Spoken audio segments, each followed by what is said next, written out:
Bollywood star Saif Ali Khan కు కాలం కలిసి రావడం లేదా? కత్తి పోట్ల నుంచి సరిగ్గా తేరుకోకముందే సైఫ్ కు మరో బిగ్ షాక్ తగలబోతుందా? తాత ముత్తాతల నుంచి సైఫ్ కు దక్కిన 15,000 కోట్ల ఆస్తిని కేంద్రం స్వాధీనం చేసుకోబోతుందా? పటౌడీ రాజవంశస్థులకు సైఫ్ అలీ ఖాన్ అసలు వారసుడేనా?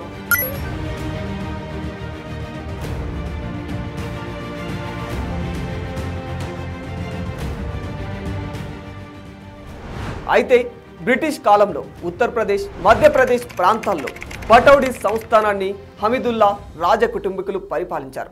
ఈ రాజవంశీయులకు చెందిన 15,000 కోట్ల విలువైన ఆస్తులు ఇప్పుడు ఎవరి పరం కానున్నాయన్నది పెద్ద ప్రశ్నగా మారిపోయింది. ఇక్కడ సైఫ్ వాళ్ళ నాన్నమ్మ పటౌడీ సంస్థానానికి అసలైన వారసురాలని కొందరు న్యాయవాదులు వాదిస్తుంటే, కేంద్ర ప్రభుత్వ వాదన మాత్రం అందుకు భిన్నంగా ఉంది. ఈ ప్రశ్నలకు సమాధానం కావాలంటే ఈ వీడియోను ఎక్కడా స్కిప్ చేయకుండా చివరి వరకు పూర్తిగా చూడండి.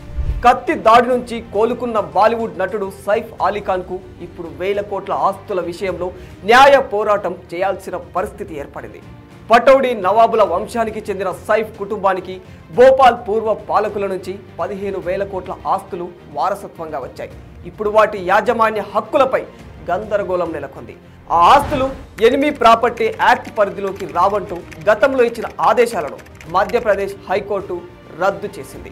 ఈ నేపథ్యంలో వాటిని ప్రభుత్వ ఆస్తులుగా గుర్తిస్తున్నట్లు కేంద్ర హోంశాఖ పరిధిలోని కస్టోడియన్ ఆఫ్ ఎనిమీ ప్రాపర్టీ కార్యాలయం ఉత్తర్వులు ఇచ్చింది. దీంతో సైఫ్ అలీ ఖాన్ బాల్యంలో గడిపిన ఫ్లాగ్ స్టాఫా హౌస్, నూర్ ఉస్ సాబా ప్యాలెస్, దారుస్సలాం, హబీబీ బంగ్లా, అహ్మదాబాద్ ప్యాలెస్, కోహే ఫిజా ప్రాపర్టీ సహా భోపాల్లోని పటౌడీ కుటుంబానికి చెందిన దాదాపు 15,000 కోట్ల విలువైన ఆస్తులన్నీ ఎనిమీ ప్రాపర్టీ యాక్ట్ 1968 ప్రకారం కేంద్ర ప్రభుత్వ ఆధీనంలోకి వెళతాయి. అయితే ఆస్తుల వివాదంపై పటౌడీ కుటుంబ సభ్యులు 30 రోజుల్లోగా అప్పీలేట్ అథారిటీ ముందు హాజరై తమ వాదన వినిపించాలని జస్టిస్ వివేక్ అగర్వాల్తో కూడిన సింగిల్ బెంచ్ ఆదేశించింది. కానీ ఇచ్చిన నిర్ణీత గడువులోగా పటౌడీ కుటుంబం తమ వాదనను వినిపించలేకపోయింది. కోర్టు ఇచ్చిన టైంలోగా ఎటువంటి దావా వేయలేకపోయింది. అయితే ఇప్పుడు తమ వారసత్వ ఆస్తులను కేంద్ర ప్రభుత్వం స్వాధీనం చేసుకోకుండా ఉండటానికి డివిజన్ బెంచ్లో సింగిల్ బెంచ్ ఇచ్చిన ఉత్తర్వులను సవాలు చేయడమే పటౌడీ కుటుంబానికి మిగిలి ఉన్న ఏకైక మార్గం.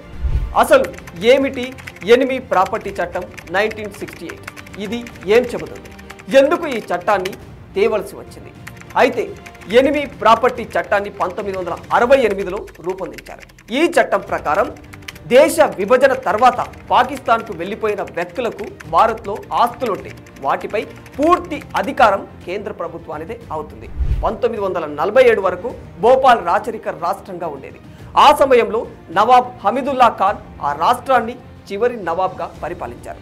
ఆయనకు 3 కుమార్తెలు. భోపాల్ చివరి నవాబ్ హమీదుల్లా ఖాన్ కుమార్తె సాజిదా, ఆయన పెద్ద కుమార్తె అబిదా సుల్తాన్ దేశ విభజన తర్వాత పాకిస్తాన్కు 1950లో వలస వెళ్లిపోయారు.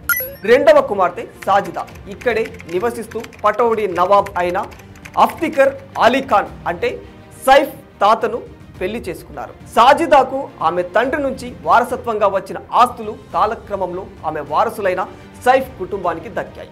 భోపాల్ ప్యాలెస్ సమీపంలోని ఫ్లాగ్ స్టాఫ్ హౌస్ కూడా సైఫ్ అలీ ఖాన్ కుటుంబానికి వారసత్వంగా దక్కింది.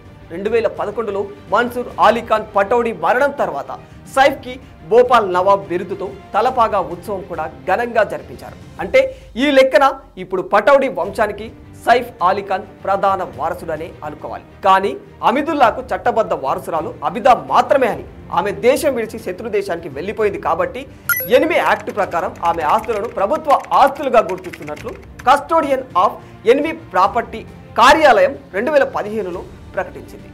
దీన్ని సవాల్ చేస్తూ అప్పట్లో సైఫ్ తల్లి ప్రముఖ నటి షర్మిలా ఠాగూర్ మధ్యప్రదేశ్ హైకోర్టులో పిటిషన్ వేశారు. అప్పుడు 2019లో సాజిదాను కూడా వారసురాలిగా గుర్తిస్తున్నట్లు ఉత్తర్వులు వచ్చాయి. దీంతో సైఫ్ కుటుంబానికి కాస్త ఊరట దక్కినట్లు అయ్యింది. కానీ అంతలోనే మళ్ళీ షాక్ తగిలింది. తాజాగా ఆ స్టేను మధ్యప్రదేశ్ హైకోర్టు 2024 డిసెంబర్ 13న ఎత్తివేసింది. దీంతో భోపాల్లో సైఫ్ కుటుంబానికి అతడి నానమ్మ సాజిదా సుల్తాన్ నుంచి వచ్చిన పలు విలాసవంతమైన భవంతులు, మిగతా ఆస్తులను ప్రభుత్వం స్వాధీనం చేసుకునే అవకాశం ఉంది. అయితే జనవరి 16న సైఫ్ కత్తిపోట్లకు గురై ఆసుపత్రి పాలైన విషయం మనందరికీ తెలిసిందే. దీనివల్ల సైఫ్ కుటుంబీకులు మొత్తం ఆయన బాగోగులు చూసుకోవడంలోనే సరిపోయింది. ఈ రీజన్తో ఇప్పుడు వాళ్లకు అప్పీల్ చేసుకునే అవకాశం కోర్టు మరోసారి ఇవ్వనుందా లేదా అనేది అసలు ప్రశ్న. చూడాలి మరి ఏం జరగనుందో. For more videos like this, subscribe Big TV channel.